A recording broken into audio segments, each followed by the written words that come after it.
La Sociedad de Egresados del Mejía presenta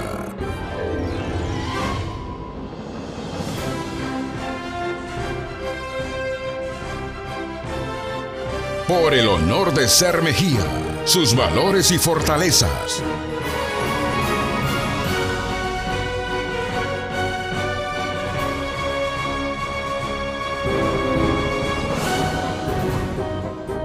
El 7 de junio de 1937, el doctor Carlos Andrade Marín, presidente para ese entonces de la Sociedad de Egresados del Mejía y mentalizador de este cuerpo colegiado, funda esta institución que es reconocida en el Ministerio de Educación con personería jurídica. Entre sus egresados más conocidos figuran los nombres del doctor Galo Plaza Lazo, Jorge Enrique Adum, doctor Asdrúbal de la Torre, doctor Jorge Carrera Andrade, doctor Gonzalo Escudero, licenciado Edwin Guerrero Blum, doctor Gonzalo Parra Flores, doctor Patricio Romero Barberis, doctor Nicolás Romero Barberis, doctor Mario Mancheno El Mote, doctor Patricio Rosero, quien se destacó por llevar la bandera del Mejía a la Estación Científica Pedro Vicente Maldonado en la Antártida, señor Ernesto Guerra Galarza, director técnico de varias selecciones nacionales, doctor Enrique Posligua Montúfar, doctor Raúl Pérez Torres, doctor Juan Isaac Lobato, doctor Manuel María Sánchez, doctor César Alarcón Costa, vicealmirante Homero Arellano Lascano, ministro de Seguridad, entre otros. Héroes como el soldado Nelson Galarza y Vizcaíno, teniente Hugo Ortiz Garcés, mayor Galo Molina Gándara, capitán Giovanni Calles Lascano. Por el Colegio Mejía también cursaron el general Fran Vargas Pasos, general Paco Moncayo y profesores e inspectores como el licenciado Jorge Cachaflor, licenciado Genaro El Pupo Fierro y el ingeniero Víctor Hugo Olaya.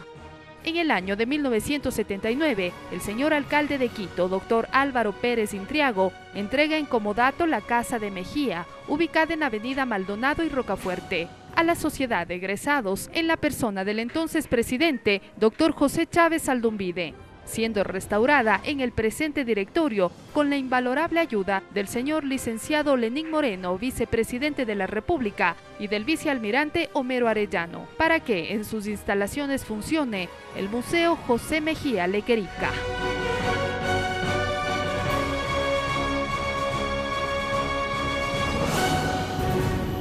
La Sociedad de Egresados del Mejía, RTV, el canal de las noticias, un proyecto de la Sociedad de Egresados denominado Por el honor de ser Mejía. En este proyecto invitaremos a varios personajes egresados del Mejía, personajes que cursaron las aulas y que hoy vamos a tratar de tener ciertas anécdotas, cierta parte de su historia, tal vez un poco escondida, pero que queremos que la gente se entere, que la gente conozca la vida como humano, como ser humano de cada uno de los personajes que tomarán parte en este programa Por el honor de ser Mejía. Hoy tenemos el gusto, el beneplácito de contar con el señor ministro coordinador de seguridad, vicealmirante Homero Arellano. El compañero vicealmirante cursó por las aulas del Mejía de primero a sexto. Bienvenido, señor vicealmirante, un gusto tenerle con nosotros.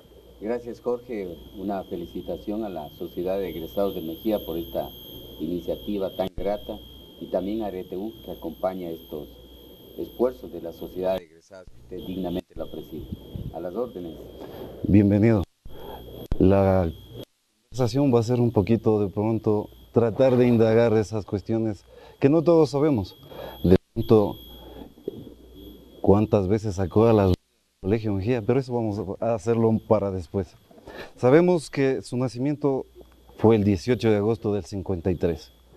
Su padre, el doctor Nelson Arellano, y la licenciada Olga Lascano. Su primaria en la Escuela Espejo.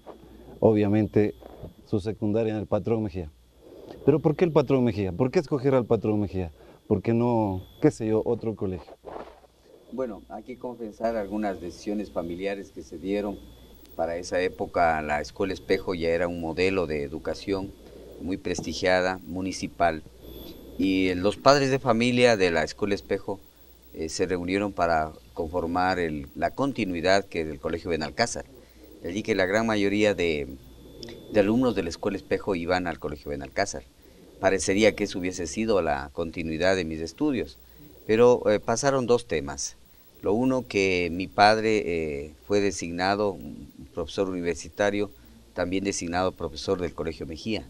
Él daba clases de cívica, daba en esas áreas sociales, daba clases, y obviamente él quiso tenerlos cerca a los hijos. Creo que fue una decisión, y también el espíritu siempre revolucionario que mi padre imprimió en la familia, un hombre de izquierda. Él pensaba que un colegio nacional, un colegio de clase popular, haría mejor en nuestra formación.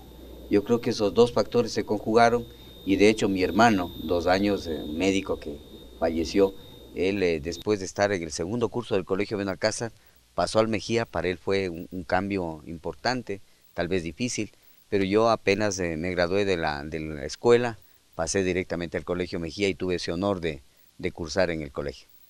Es decir, que toda su vida fue vecino también del Colegio Mejía. Sí, claro, porque la Escuela Espejo estaba muy cerca, en el barrio, en la avenida, el barrio América. Siempre tenemos un profesor que marca nuestra vida, un profesor al cual tratamos muchas veces de imitar, de seguir sus ejemplos, sus conocimientos. ¿Qué profesor recuerda usted que haya influenciado en la vida del joven Homero Arellano? Bueno, yo creo que ese es una persona a quien yo recuerdo toda la vida, y es mi padre. Mi padre fue el padre, el amigo y el profesor. El profesor que, a pesar de ser padre, a la vez exigía mucho de sus hijos. De manera que ese es el más importante que yo recuerdo. Por supuesto, hay profesores que hicieron leyendas, el mismo Pupo Fierro, Cacha Flor, todos estos profesores que han pasado a ser historia de nuestro colegio, han dejado cada uno de ellos grabado en la parte de uno, la parte formativa, la parte de valores sobre todo. Usted acaba de mencionar un nombre que es un emblema dentro del Patrón Mejía, el nombre del profesor Pupo Fierro. Tenemos varias historias que nos comentaban que este querido maestro se daba tiempo para sacar a los alumnos que decidían no llegar a tiempo a las clases en el horario vespertino.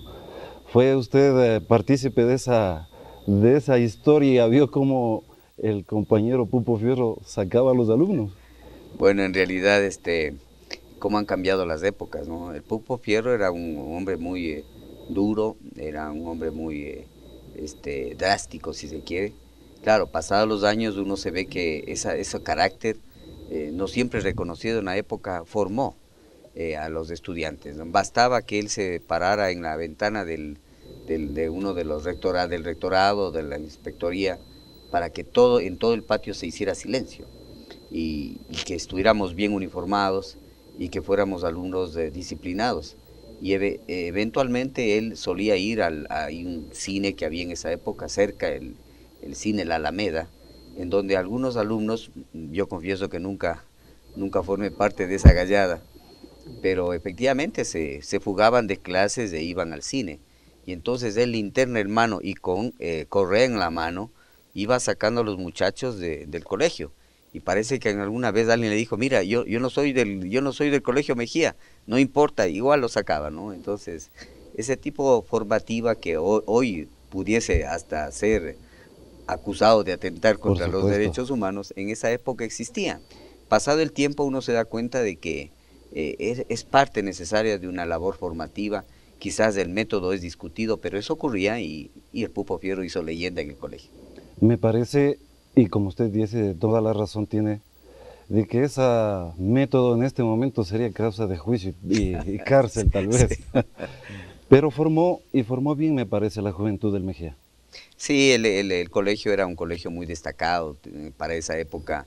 Contar con un colegio que tenía ya estadio, tenía canchas de tenis, tenía piscina, tenía artes distintas, había soldadura, había clubes de jardinería, teníamos un laboratorio de química impresionante para la época, una muy buena biblioteca. Varios de los profesores eran autores de libros, ¿no?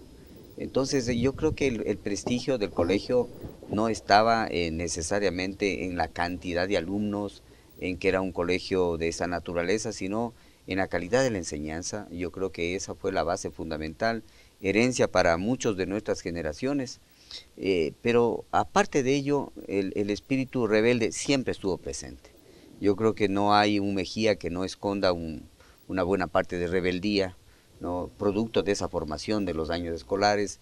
Recordemos que la época en que yo me gradué, del 70 al 70, del 65 al 70, al 63 al 70, eran años difíciles, años en que los gobiernos de Velasco Ibarra, el tema de luego de la dictadura militar, provocaron tremendos impactos en el estudiantado. Recordemos la clausura de la universidad. Entonces realmente allí había un atropello al estudiantado, e igual que en otras épocas la Federación de Estudiantes y el Mejía salíamos a protestar. Yo sí debo, y lo dije públicamente el otro día, diferenciar. Nosotros no teníamos el lenguaje necesariamente de las piedras y el palo, y cuando habíamos la gran mayoría que rechazábamos aquello. Había los discursos, había las ponencias, había los boletines que enviábamos, y yo creo que había una dedicación más al pensamiento y a la proclama, y se analizaba también los temas, ¿no? Muy bien. Para que los movimientos sean legítimos, sean debidamente estudiantiles, y que no nos guiáramos por grupos de exógenos. Siempre se cuidaba esos temas. Obviamente también había problemas, pero definitivamente hay que rescatar la rebeldía con que los Mejías hemos enfrentado movimientos importantes en la vida del país y hemos sido un aporte a la construcción de una democracia. Con lo que usted me comenta, señor ministro, las ponencias de ese tiempo del Mejía eran exclusivamente de los alumnos. Pero ¿cómo fue este joven Homero Arellano? ¿Fue tranquilo? ¿Fue un luchador? ¿Fue bohemio? ¿Llevaba a las masas detrás de sí? ¿Cómo fue Homero Arellano en el Colegio Mejía? Bueno, mis primeros años fueron muy tranquilos. Siempre he sido de un carácter aparentemente tranquilo, pero ya en cuarto curso empecé a hacer vida de liderazgo estudiantil, y en el quinto curso fui seleccionado por el quinto Biológicas para candidato al Consejo Estudiantil. En esa época, pues como anécdota, nuestro vicepresidente Lenín Moreno era jefe de campaña. Por eso es que cuando él me molesta, porque él siempre ha sido muy bromista, yo le digo, bueno, yo perdí la vicepresidencia del Consejo Estudiantil porque tú no hiciste una buena campaña. Una buena labor. Una buena labor. Hablar ante 5.000 estudiantes en la época, teníamos 13 paralelos de primaria para magnificar el tema, y en cada paralelo había que hablar.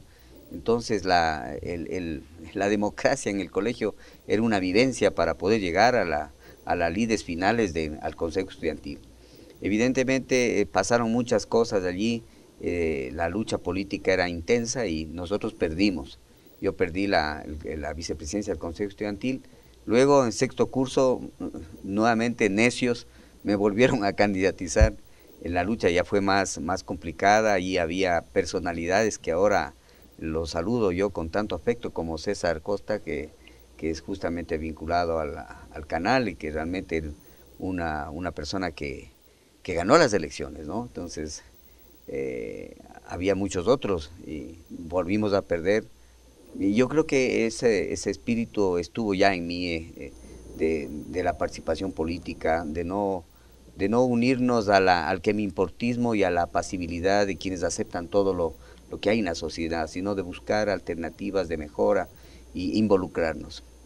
Yo creo que eso ha calado en mi formación desde esos años de Mejía. Jamás podré olvidar esas vivencias que tuvo las líderes políticas estudiantiles. Creo que es una parte bonita que me dejó el colegio. Esta parte de la conversación me trae a la mente una frase suya en el día del egresado en la Casa de Mejía, hace un par de años.